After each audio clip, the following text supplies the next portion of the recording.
उच्चार भेदानुसार य व र ल या वर्णांना काय म्हणतात?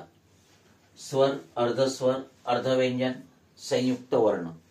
मित्रांनो लक्षात घ्या, य व र ल यांना आपण अर्धस्वर म्हणतो, यांनाच आपण अंत्यस्थ पण म्हणतो.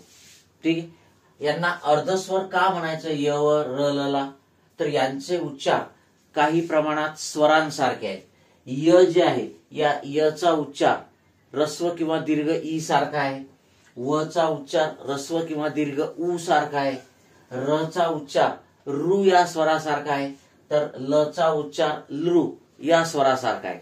आणि एवढंच नाही तर आपण स्वरसंधीमध्ये यणादेश बघतो, तर त्या यणादेशामध्ये ठीक आहे ईच्या जागी य घेतो, उच्या जागी व घेतो, रूच्या जागी र घेतो आणि लृच्या जागी ल घेत असतो. बरोबर आहे. आणि म्हणून यांचे उच्चार स्वरासारखे असल्यामुळेच आपल्याला त्यांची अदलाबदल करता येते. बरोबर आहे. आणि म्हणून यांना आपण अर्धस्वर म्हणतो, यांना अंतस्थ असं सुद्धा म्हणतात. ठीक आहे. आणि याचं उदाहरण जर द्यायचं असेल तर बघा, आपण गाई हा शब्द असा पण लिहितो आणि गाई हा शब्द आपण असा पण लिहितो. म्हणजेच काय केलं आपण इथे य च्या ठिकाणी ई रिप्लेस केला.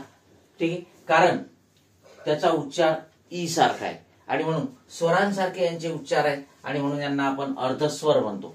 यांनाच अंतस्थ असं म्हणतात कारण यांचं उच्चारस्थान हे स्पर्शव्यंजने आणि उष्मे यांच्या मधलं आहे, म्हणून त्यांना अंतस्थ असं सुद्धा म्हणतात.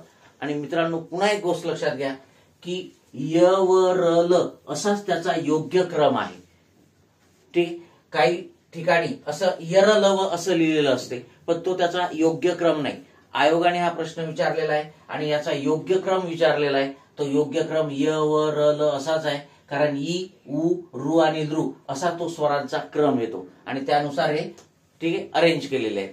तर मग हाच योग्य क्रम ठरतो. ओके. यस.